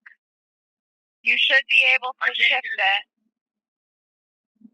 Yeah, but ma'am, I'm in a BMW, and if I slam that over, it's going to drop down a gear. I really don't want that to happen. It could spin me out. With the gear shifter forward or backward. Ma'am, you're breaking in and out. As hard as you can you push the gear shifter in neutral, up or down, no matter which direction, try and get it to neutral. I can't, ma'am. I tried that already. I'm trying to hold on to the wheel and talk to you at the same time. Do you have an updated mile marker? Yes, ma'am. 110. You're still going 100 even? Yeah, I'm doing like 95 out of 100. Yes, ma'am. Is it staying the same, like a cruise control, or is it going up and down? It's, I don't know. It's at 95 now. And then it will go to 100 if I'm trying to tap on it. Control on or no? No, ma'am. Try to turn it on. Are you able to turn on the cruise control? Try to turn it on and then turn it off. I mean, I can turn it on, but it's not doing anything. Can you try and turn it on, sir? Yes, I did, ma'am. Are you able to manually slow down your speed by using the buttons to adjust the cruise control? You need to hit set it first. No, ma'am. Not if the gas pedal's stuck. Tell him to. Can you just try and set the cruise? Yeah, ma'am. I'm just a little paranoid right here. Sir, I need you to try and turn on your cruise. Set your cruise to whatever speed you're going right now. And when it's set, if it takes, try and slow down with the button manually. I'm trying, ma'am. We've got troopers coming. Where are you at now? 110. What lane are you in? I'm switching right lanes right now. Get out the way! You have your flashers on? No, I have my strobe light on, ma'am. All right, turn your flashers on too. You have a seatbelt on, yes? Yes. Do you have anybody in the car with you, or is it just you? It's just me. Florida Highway Patrol immediately took the call and attempted to help Cooper stop the vehicle safely. During the call, Cooper claimed that he almost hit someone. He told the dispatcher that he couldn't switch the car into neutral. The Highway Patrol tried to slow down the car using spiked stop sticks, but Cooper avoided them. The officials tossed out stop sticks again, blowing out the right two tires, which slowed the car down to about 60 miles per hour on the highway. On their third and final attempt to slow the vehicle down, an officer once deployed spike strips on the interstate. The car went over the spike strips, hitting the left two tires. The stop sticks only slowed the vehicle down to roughly 40 miles per hour. Minutes later, the SUV came to a complete stop, and as smoke surrounded the vehicle, the driver got out to talk to authorities. According to Lieutenant Alvaro Fiola of the Florida Highway Patrol, no one was injured, but the driver was taken to hospital for chest pain.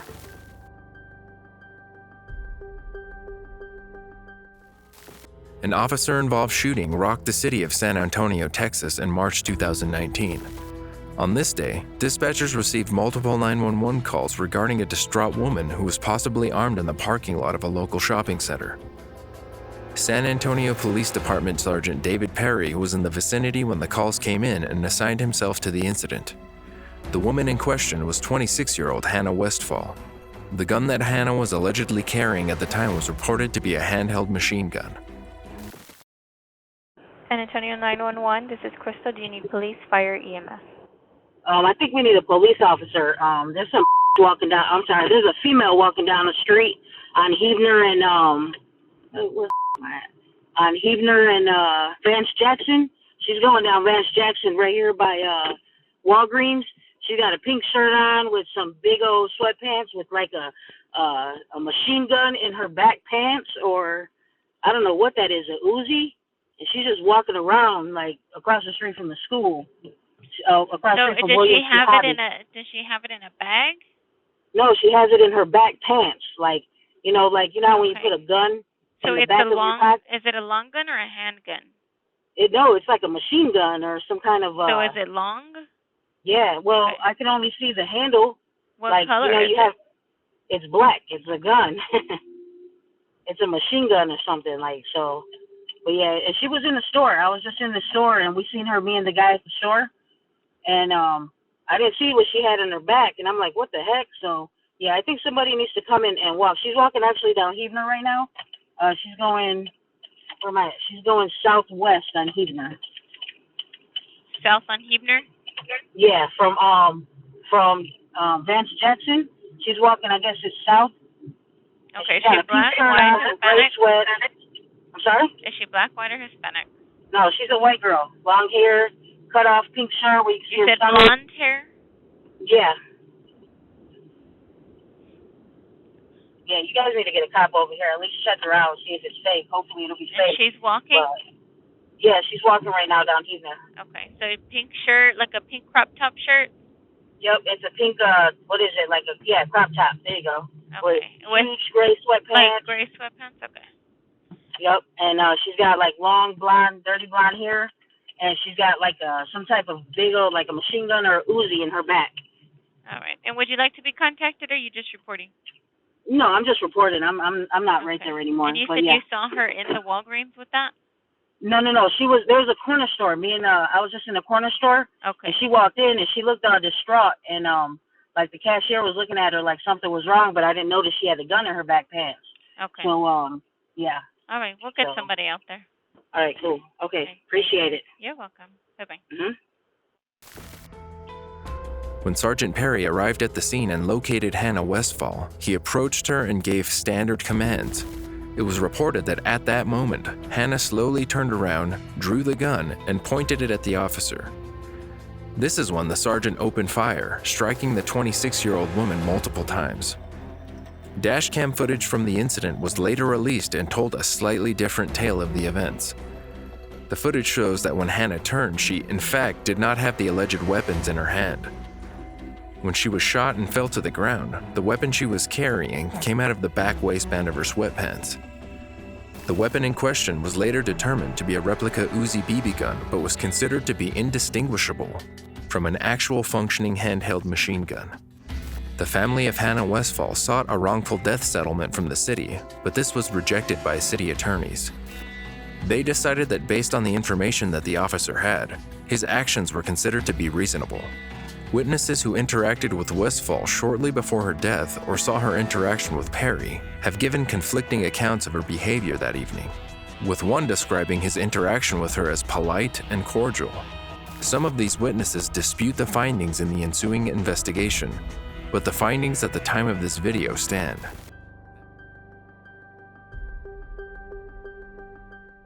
In a shooting lesson gone wrong, 24-year-old Katie Begtrup accidentally shot her 31-year-old boyfriend, Robert Branton, who went by the name Frankie. The woman called 911 just after midnight in August 2015, choking through the events of accidentally firing the weapon. 911, where's your emergency? Hey, I just shot my boyfriend on accident. It was a total accident. I need you to come here ASAP. Hold on a second. What's your address? Is that a house or an apartment? His eyes are rolling back. Okay, what city are you in? Hold on a second. What city are you in? Okay, all right. Is this an apartment or a house? He's not breathing anymore. It's an apartment. Okay, it's an apartment. What? Take a deep breath. What apartment number? I need to know what apartment number. What is it? Okay, what apartment number? I'm so. Okay, is he breathing and conscious right now? He is unconscious. He's turning colors. I need you to come here. Is he breathing? Hold on. He's breathing. Frankie, can you hear me? Frankie, can you hear me? Yes? He's breathing still. Okay, keep him alert. Make sure he keeps talking to you, okay? What kind of gun was it? It was a rifle. Frankie, I need you here. Where's the rifle at now? Frankie, it's on the bed. Frankie, listen. Where did you shoot him at? Where'd you shoot him at? He's shot at his leg underneath by his pants. Frankie, can you hear me? Okay, now? okay, sweetheart, what's your name? My name is. Take a deep breath, okay? I need you to stay with me. What's your phone number? Yes. Okay, make sure you keep him alert. Did you shoot him anywhere else, or is it just on his leg? No, it was just a single shot. I didn't even. What happened was that he was showing me how to use a gun, and for the first time, and he had just got that gun, and he told me, he said, listen, I want you to show me how you would shoot a gun, and I didn't even realize that it was loaded, and I just that's what happened, and I need. Okay, all right. Stay with me. Stay with me, okay? Yeah. Make sure that he's alert. That's the important part, okay? He's alert. All right. Make sure he's still breathing. All right. Let me confirm. Take a deep breath. Let me confirm the address They're with on you. the You phone. said correct? Yes. Yes. And that's by Cardinal Boulevard? What was that? Is that by Cardinal Boulevard? Yeah. Okay. All right. Stay on the phone with me. I What's need that to noise hear. in the background? What's that noise in the background? It's Frankie. Is he snoring? He's mooning. He's moaning? Frankie, can you hear me? Can you hear me, Frankie? How old is Frankie, he? can you hear me? He's 31. Frankie, can you hear me? Frankie, can you hear me? Frankie, baby. Frankie, baby. I love you. Everything's going to be okay. This is very important. What does that noise sound like to you? Does it sound like snoring? He sounds like he's snoring or moaning. Okay, what I need you to do is get him flat on his back for me, okay? Okay. Is his chest able to rise and fall on its own right now? It's bleeding all over the place. Okay, all right, I understand that. Is his chest rising and falling on its own so he's breathing? Yeah. I need to lay you on your back, Frankie. Come here. Is anyone else there with you? No, I'm by myself. Frankie, I need you to move a little bit, and I'm going to push you back a little bit, and you're going to be laying down, okay? Can I put a pillow on him? Underneath Frankie, his head, stay there. sure. Frankie, stay there. Stay there. Stay there, Frankie. Frankie. Can you feel the air coming out of his mouth? Frankie, breathe. Yeah. You can feel the air coming out of his mouth? No, he doesn't have his mouth open right now. Frankie, I need you to push back a little bit. What about his nose? Can you make sure that he's breathing? I need to start CPR if not. This is very important. I don't hear. Yeah, he's breathing out his nose. Okay, the second that he stops, you need to make sure you tell me and I can walk you through the steps, I okay? can't pick him up. He is a very heavy man. Okay, is he on his back though? He's on his back, but his head is propped against the wall. Is that okay? Okay, that's fine. That's fine. The important part is that he's breathing, okay? Stay here with me, Frankie. Stay here with me, Frankie. I love you. Stay here with me, baby. Baby, stay here with me. All right, is the bleeding under control? The bleeding under control? He's all in his blood. Okay, is the bleeding under control? You're what? No, you're here. You're here, baby. You're here. Okay. Talk to me. Is the bleeding under control? Okay, yes, what I need you to do, leave him right now. I need you to go get a clean, dry cloth and wrap it around his leg, okay? I don't even know where he's shot. All right. Well, listen to me. You need to go outside, okay? You need to put your hands in the air with no gun in your hand, okay? Leave him be. Okay, I'm in my bra and underwear. I'm going outside right now. Okay, you need to go outside, though. This is his life in your hands, okay? They need you to go outside with your hands in the air. Okay. All right. I have blood all over me. He's inside. Read out the 5-1. On the ground. When the services arrived at the Daytona Beach Shores apartment, Branton was still alive. Tragically, their attempts to save him failed and he died in hospital soon after. Police took Begtrup in for questioning to determine whether or not she would face charges. But 4 months later, investigators confirmed all facts pointed to an accident. The couple had recently moved to the apartment, and a neighbor and friend said Branton worried about problems in the area. He said he was concerned about safety, especially after being harassed by another neighbor. In the year leading up to the shooting, police had responded to the apartment complex 4 times for random incidents. Katie Begtrup now lives in Palm Coast, Florida, and owns a vintage clothing business on Etsy.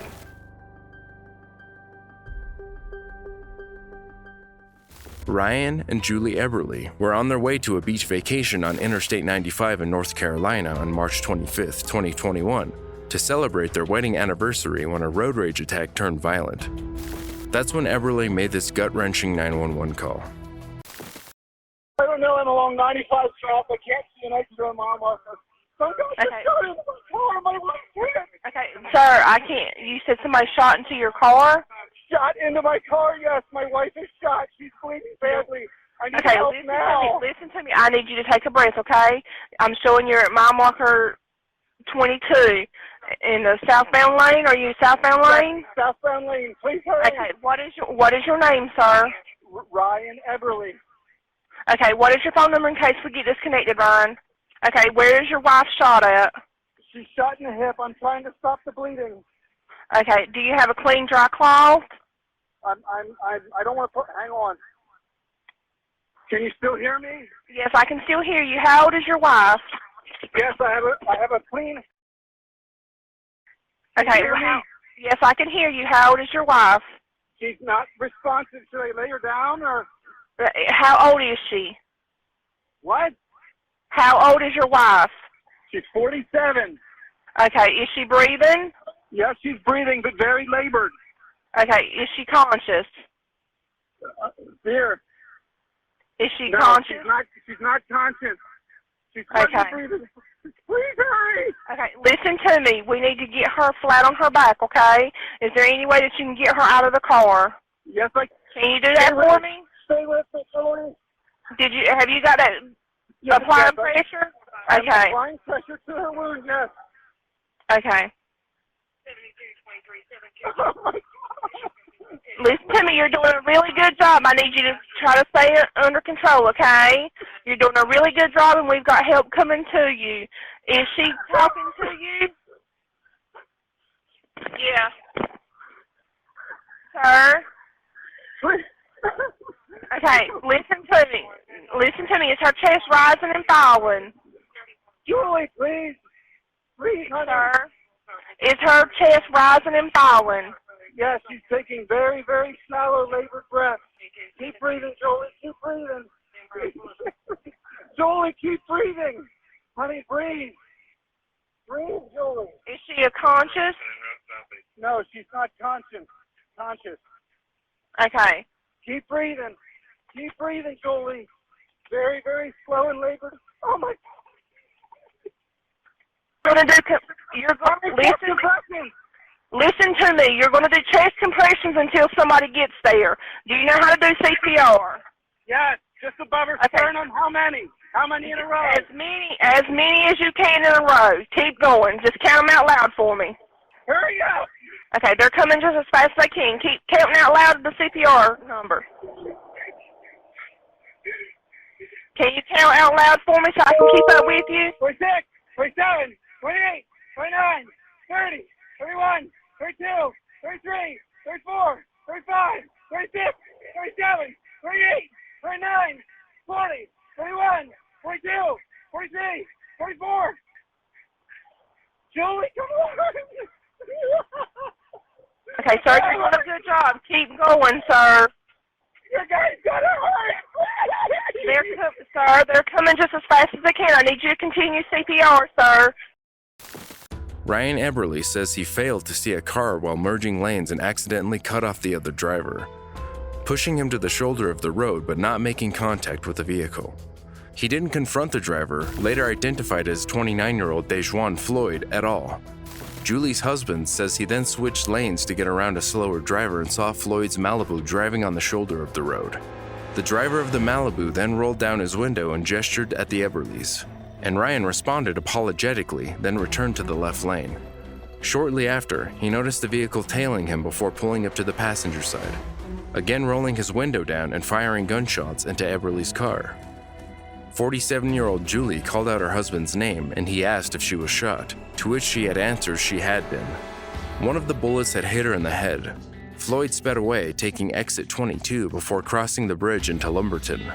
Police arrived 10 minutes after the 911 call and took Julie to UNC Health Southeastern in Lumberton, where the mother of 6 later died. After the shooting, investigators started looking through surveillance video and talking to witnesses to find the suspect, even offering a $20,000 reward, half of which was donated by an anonymous donor. Finally, on Thursday, April 1st at 5:30 a.m., the same day as the mother and wife would be laid to rest, the family received a call to say the shooter had been arrested. Officials say it was largely the route that Floyd took that led to his arrest because exit 22 has multiple cameras. They say the community also played an instrumental role in identifying the suspect. The alleged shooter, Dejuan Floyd, has a lengthy criminal record, including one for assault with a deadly weapon with the intent to kill, inflicting serious injury. He was convicted in 2015 and released from prison in 2018. He's charged with first-degree murder, discharging a weapon into occupied property, and was denied bond for the March shooting. A Facebook post on April 11 claimed that the accused was George Floyd's brother, but this has since been proven false. A second public service was held to celebrate the life of Julie Eberly, where friends and family shared memories of the 47-year-old, including her childhood friend, Missy Buckwalter Benner. From the time I met Julie, she shaped how I saw life. Every day was a day to be celebrated, and every minute was a minute to be enjoyed. Julie's family started a GoFundMe page where she was described as a beautiful, loving, generous, and giving person. The page has collected over $70,000 so far. Initially, the family was going to donate the money to organizations, but in a recent update, they decided to give it to her children. Meanwhile, Floyd appeared in court again on April 15th, where Robeson County District Attorney Matthew Scott said the 29-year-old had initially waived his right to a public defender and indicated he'd hire a lawyer. However, Floyd said his sister was in the hospital and she was helping him hire an attorney, but told the judge he was okay with her appointing him an attorney. Meanwhile, Assistant District Attorney Tommy Tate indicated that he'd seek to have Floyd's bond revoked on prior charges. His next court appearance will be May 14th, 2021.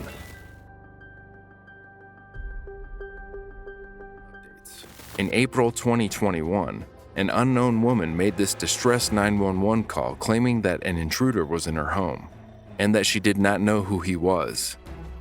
The call that allegedly led to the fatal shooting of an unarmed 29-year-old South African was released last month. Police emergency. Hello, what's your address? Hello. What's your address? Please. What's your address? It's 91 Colenda Way. What's your name? Someone entered my house. Do you know who they are? He said he's Lyndon. He said South Africa. Do you know who he is personally? Do you know this man? I know him. Okay. I know this man. What's he wearing? He's in the house. What is he wearing? What color is his clothes? It's a black T-shirt. What is he? Asian, white, black? Hello. What kind of ethnicity is he? Officers are on the way. Can you tell me what he looks like? I don't know whether he knows our owner or not, but he just randomly coming and say some strange words. Okay, so what is he white? Is he black? Is he local? I don't know him. I understand you don't know him. I'm asking you what he looks like. So if he runs away, officers can find him. Okay. So what does he look like? Is he white? Is he black? Is he Asian? He's black. Okay, officers are on the way. I just need you to answer some questions. Okay, so he has on a white shirt, is that right? No, he's in black shirt.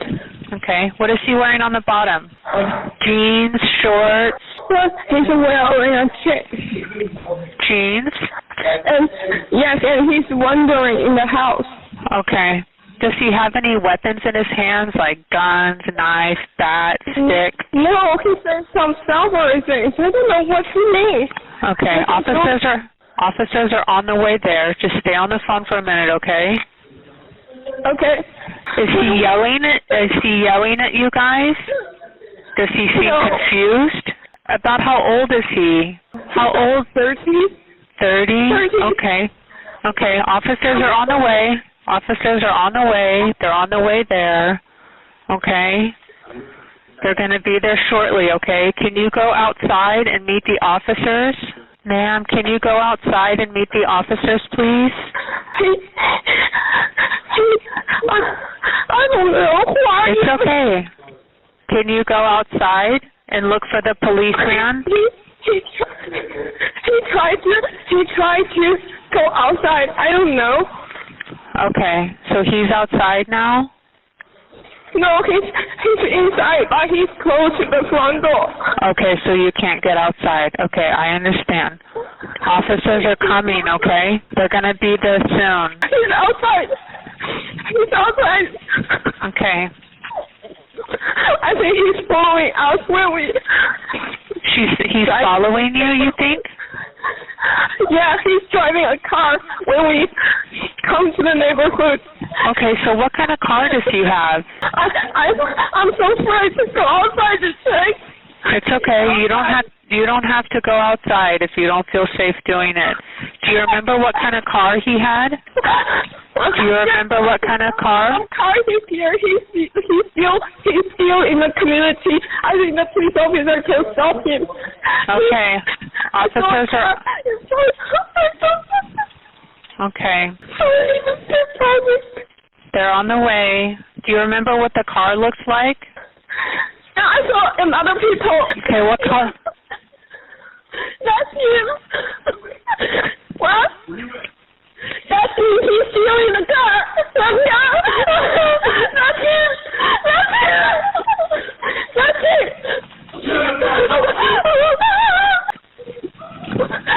The officer blocked him.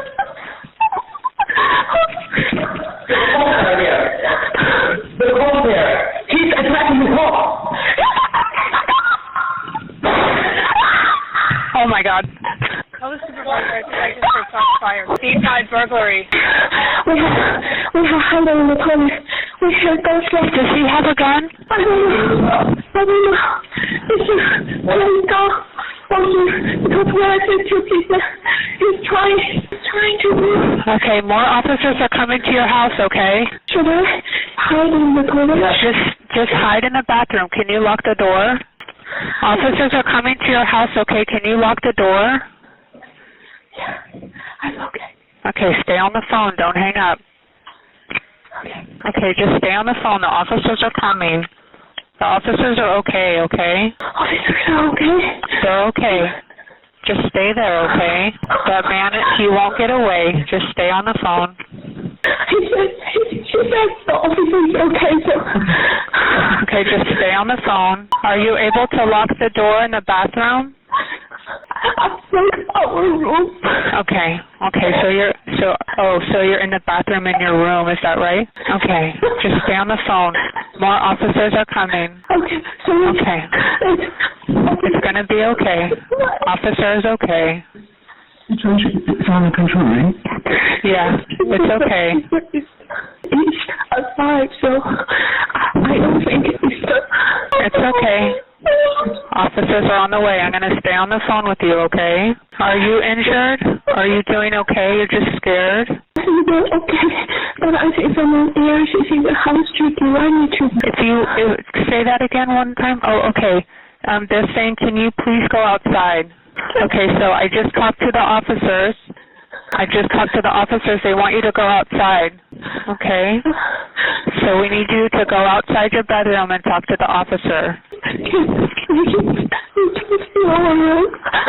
You want them to go find you? Which bedroom are you in? Are you upstairs? You're upstairs? Okay, you have to help me out. Tell me where you are in the house so officer can go find you. So I need to go out so officer can find me, right? You need to go outside right now. Everything is under control. The man's not going to hurt you. The officers need to talk to you. So my husband and we are going out. Okay. I'm so terrified. Okay, the man is in handcuffs. He's not going to hurt you, so please walk outside. Stay on the phone, but walk outside, okay? No, it's making the body. It's okay. They're waiting for you. Outside.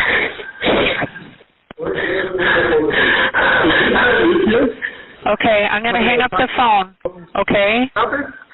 Okay, bye. The victim was South African Lindani Mieni, a former club rugby player, husband and father of two. He was shot outside of a Nuuanu home in Hawaii, a house that is illegally operating as an Airbnb. It has allegedly had multiple complaints in the previous months. His wife, Lindsay, has filed a wrongful death lawsuit against the police in question as well as the city. She believes that the entire incident was sparked off by a simple misunderstanding, and that Mieni was actually looking for a temple and entered the home, removing his shoes in respect. A temple was found to be situated at the building next door to the Nuuanu home. The address of the temple on Google Maps leads to the house he was shot at. The heartbroken widow recounted the events of the day. We just kind of stopped at places that were culturally and spiritually significant. I mean, he felt like he needed protection that day, and he said it throughout the day. He's actually stressed and excited for the future to come. We went up to La Ie, so it's like an hour drive, and along the way there's lots of beautiful stuff. Went up to Polynesian Culture Center, and it was closed. We're like, wow, look at this beach, it's beautiful. I've never stopped at that beach before. And just jumped in the water with my shoes on. He just came up behind me and gave me the sweetest hug. She says he was still tense and went for a drive to clear his mind. The couple had moved to Hawaii in January, hoping for a better life. Lindsay and her attorney, Jim Bickerton, informed the Honolulu Star-Advertiser that the recordings only confirmed their conclusion that Mieni's presence in the home was based on misunderstanding and miscommunication, as the woman on the 911 call struggled to speak English, and the incident was blown out of proportion because Mieni was black. If you see an unarmed man, 3 of you have guns, tasers, mace, 3 of you, and you're afraid of one unarmed man, to me that makes that, I don't know what else to say besides coward. Although information as to what exactly sparked the conflict is scarce, Honolulu police claim that it was Mieni who started it, and that they deny any wrongdoing. In a press briefing, the body cam footage of the shooting was shown, except for the first officer who arrived, as he allegedly didn't turn on his camera until after the incident. Where he went? Where he went? Where he went? Where?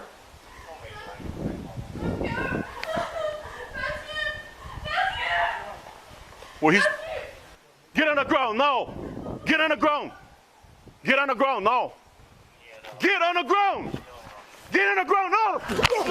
Where are you?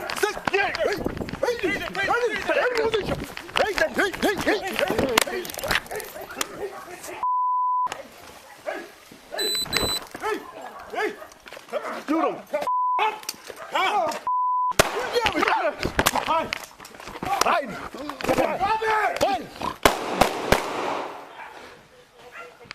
Mieni was laid to rest in South Africa last month, and his friends and family made tribute to his life and mourn their loss. They have described him as a gentle giant who was always friendly and approachable.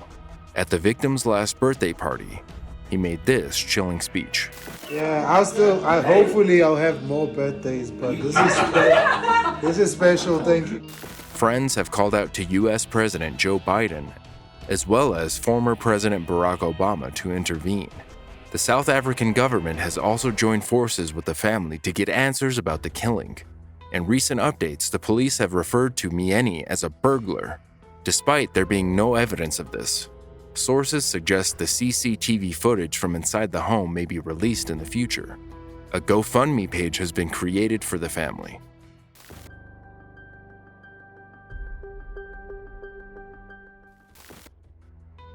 Golda Barton's first call to 911 was for help with her 13-year-old autistic child who was experiencing a mental breakdown. She called 911 on the 4th of September last year a second time after the police shot the teenager. What led the police to firing their guns 11 times on Lyndon Cameron? It was Friday night when Golda Barton called the police to help her with her autistic child, Lyndon Cameron, who experienced a mental breakdown. When they arrived, she told them that the 13-year-old was unarmed and needed to be hospitalized. Lyndon is on the autism spectrum and often had outbursts of anger.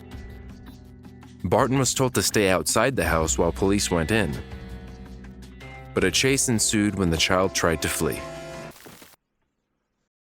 Hi, I need I believe it's called a CIT officer. What's going on? My son, What's the address?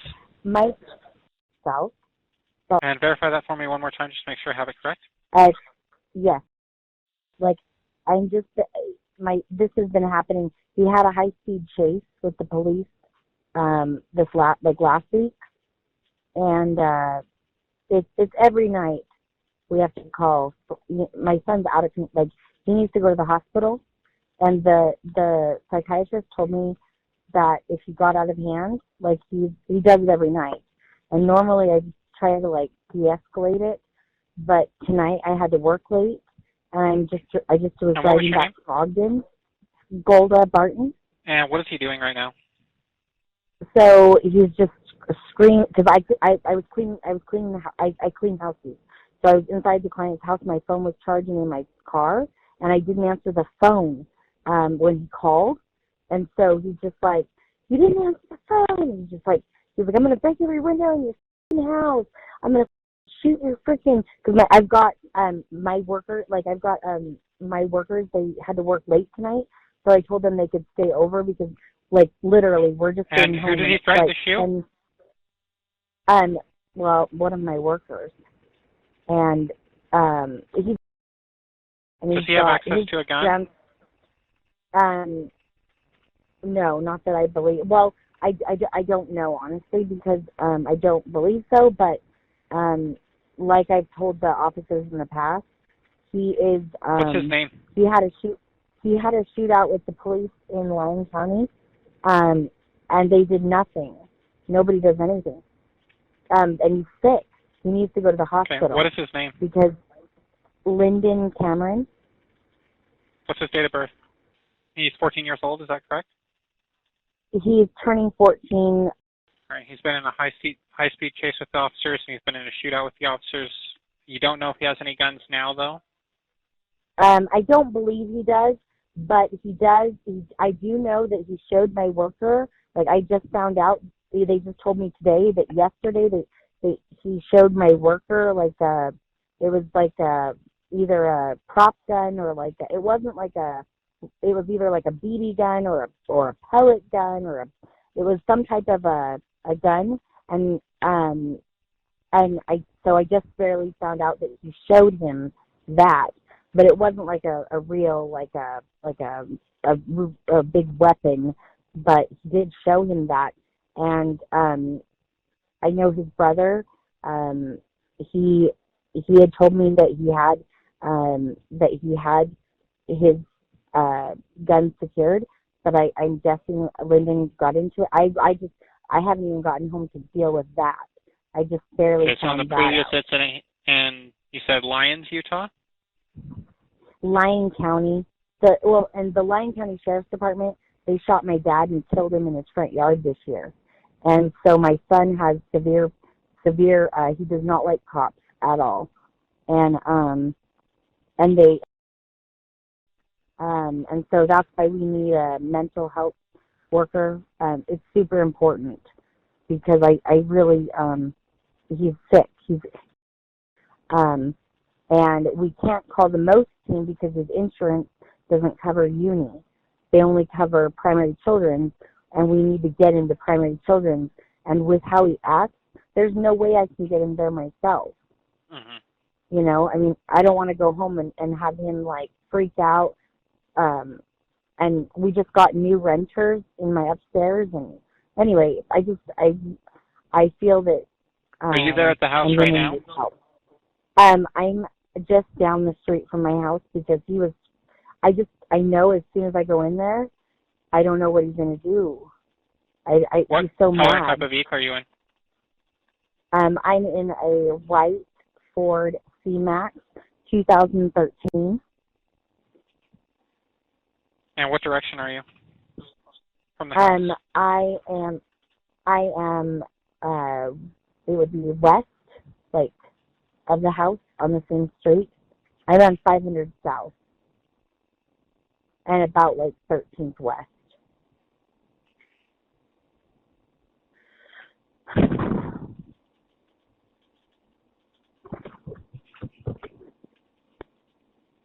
All right, keep an eye out for officers when you see them.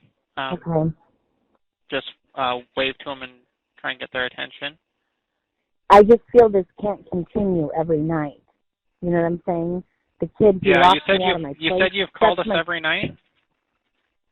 Not every night, but can you confirm the address? Because the last call we got from you was in May, or at this address. Oh, no. Normally we stay in, but we just barely got renters today, so we're in the downstairs unit now. So the history would be... Correct, yes. My biggest fear is that I don't know, I just don't want him to die, and I tell them that every time, but like the times they've came, he has been gone. Like he'll take off and go running. So that's why I don't want to go there and have him, because he'll follow me around and he'll just scream at me. And I just don't want to alarm him. Okay, we'll have the officers meet you there. At the place I told you, like 500 south and about, I think it's about 1300 west, yeah. All right. We'll get the officers out there, okay? Okay, thank you. 911, what is your emergency? Hi, this is Golda Barton. I'm calling on a pending emergency. I already have officers here, but I just thought I forgot to tell them it might be best for them to go to the back door. Gotcha, Golda. What's the address that you're at? There's unit. Okay, give me just 1 second here. 126. Yes, sir. Okay, gotcha. And I just wanted to let you know more information so you can tell the officers before they get there. It would be best for them to enter through the back door. Gotcha. Downstairs. Like walk toward the side of the house and go down the stairs in the back because that door is unlocked. Gotcha. But if that kid looks out the window, he's gonna run. Okay. To enter, so you're asking the officers to enter the house from the back? Correct. I think that's the best option. And where are you? Okay. Gotcha. Okay. I mean, I just think that otherwise he's going to try to run, or I don't know. Because the front door is locked all the time, and the back door is unlocked. Okay. Do you know if it's unlocked at this time, or it's normally unlocked? The back door that goes down to the laundry room, it's on the west side of the house. On the southwest corner of the house is a downstairs stairwell. They're going to go downstairs through the laundry room's right there, but there's a door right there. So go down the stairwell on the southwest side of the house, and then what? And then go down the stairwell through the downstairs. Okay, and then enter down into the basement apartment, and just say knock knock. Okay. How's everything going or whatever they say. Okay, gotcha. And is it only... That way he can't run. Okay, gotcha. Yeah, maybe put one officer outside the front door. Okay, gotcha. Or two. Or three. Okay. Because he doesn't know you're coming. So this is the best time. He won't be prepared. Okay, we're going to do we're definitely going to try to work with them, make sure that everyone's safe. Well, I'll go ahead and advise them that your suggestion of going down the stairwell on the southwest side of the house, okay? Correct. But do have the front block because he'll go out the other way. Yeah, the officers, they're going to try to coordinate the best way to approach the situation, but I'll give them your suggestion, okay? Okay, thank you. Welcome. Bye. In body cam footage released during the Salt Lake City Police Department's investigation, you can hear the gunshots ring out. Seconds later, the footage shows Lyndon lying on the ground, telling the police he doesn't feel good. His mother says he was then handcuffed and she was unable to see him. The 13-year-old suffered injuries to his intestines, bladder, shoulder, and ankles, which left him in a serious condition. Earlier this year, Golda Barton posted on their GoFundMe page, "Lyndon is left in chronic pain and a life filled with surgeries and trauma." She also says that they have lost their family business after 17 years due to taking care of her son. For more True 911 calls, watch this episode next.